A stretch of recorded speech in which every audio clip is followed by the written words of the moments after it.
Assalamualaikum warahmatullahi wabarakatuh. Perkenalkan, nama saya Ria Nur, atau bisa disebut dengan Nur. Saya seorang mahasiswa dari Universitas Sabta Mandiri.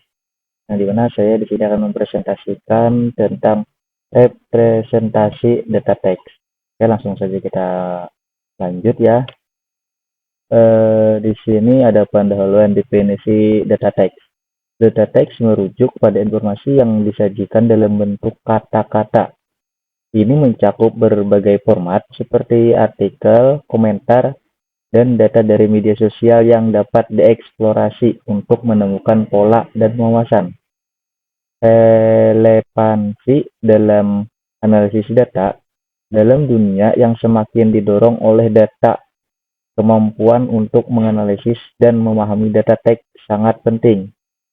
Data tekstual memberikan konteks yang mendalam dan membantu dalam pengambilan keputusan berbasis data.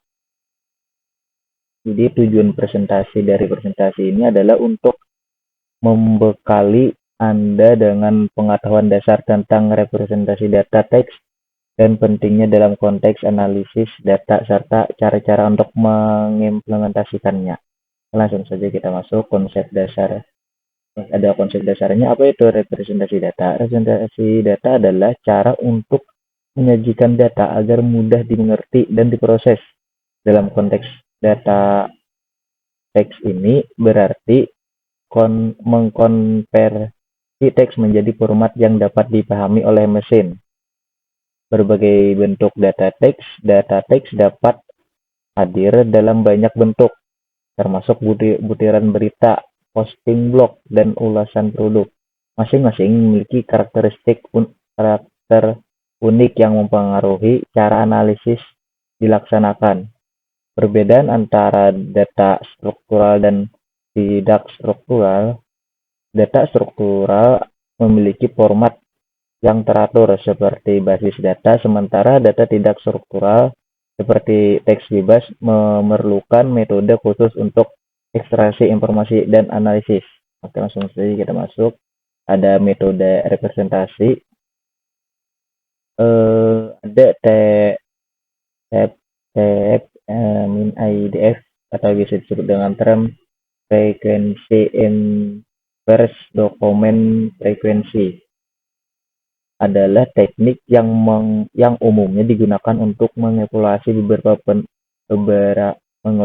seberapa penting suatu kata dalam dokumen relatif terhadap koleksi dokumen lainnya. Ini membantu dalam menilai kata-kata kunci yang paling relevan dalam analisis teks.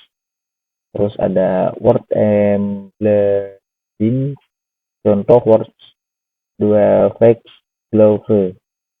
Word embedding adalah representasi kata dalam bentuk vektor yang memungkinkan mesin untuk memahami teks kata dalam kalimat. Contoh metode ini termasuk words 2 facts dalam glove yang dapat menangkap makna semantik dan asosiasi antar kata.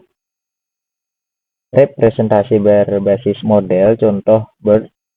Model seperti BERT atau bisa disebut dengan bidirectional encoders, representation from transformers, membawa pemahaman konteks kata ke tingkat yang lebih tinggi dengan mempertimbangkan kata-kata sebelum dan setelah kata yang sedang dianalisis sehingga memberikan representasi yang lebih akurat.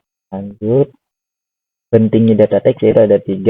Peran data teks dalam mengambil keputusan, terus ada analisis sentimen dan opini publik, terus ada aplikasi di berbagai industri. Kita masuk ke satu dulu ya. Data teks memberikan konteks dan wawasan yang tidak dapat diperoleh dari data numerik saja.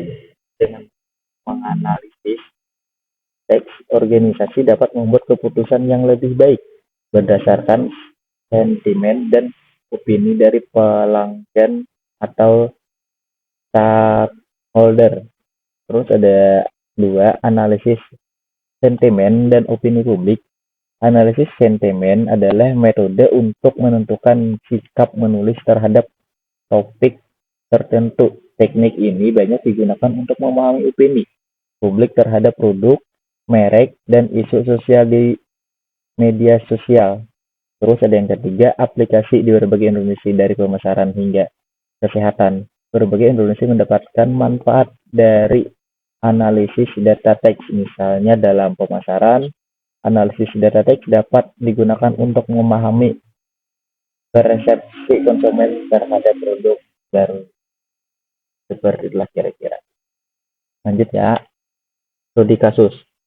Contoh aplikasi representasi data teks di dunia nyata. Salah satu contoh nyata adalah menggunakan analisis teks oleh perusahaan perjalanan untuk mengevaluasi ulasan pelanggan dengan menganalisis umpan balik teks. Mereka dapat memperbaiki layanan mereka secara efektif. Hasil analisis dan dampaknya. Setelah menerapkan analisis teks, banyak perusahaan melakukan peningkatan kepuasan pelanggan dan penurunan tingkat churn. Ini menunjukkan dampak signifikan dari pemahaman yang lebih baik terhadap kebutuhan pelanggan. Terus ada pelajaran yang bisa dipetik dari studi kasus ini. Kita belajar bahwa menerapkan peningkatan analisis data teks dapat mengarahkan organisasi pada pengambilan keputusan yang lebih informasi, foto by search first, dan pixel dan responsif terhadap kebutuhan pasar. Terus next, tantangan dalam analisis itu ada 3 tantangan juga. Ada nomor 1 ada kualitas dan kebersihan data. Salah satu tantangan terbesar dalam analisis data teks adalah memastikan kualitas dan kebersihan data yang digunakan. Teks sering kali mengandung kesalahan ketik, bahasa gaul, atau kebisingan yang dapat mempengaruhi akurasi analisis. Terus ada ambiguitas dalam bahasa. Bahasa manusia sering kali ambigu, di mana kata-kata dapat memiliki beberapa makna tergantung pada konteks. Memahami konteks tersebut merupakan tantangan yang sering dihadapi oleh model analisis teks. Terus ada yang ketiga, pengolahan data besar. Analisis data teks seringkali melibatkan volume data yang sangat besar, yang memerlukan infrastruktur pemrosesan yang solid. Mengelola dan memproses data besar ini membutuhkan alat serta teknik yang efisien dan efektif. Terus lanjut, kesimpulan dan rekomendasi. Ringkasan poin-poin kunci dalam presentasi ini, kita telah membahas pentingnya representasi data teks, metode yang digunakan, serta tantangan yang dihadapi dalam analisis. Kesadaran akan elemen-elemen ini sangat penting bagi analisis data.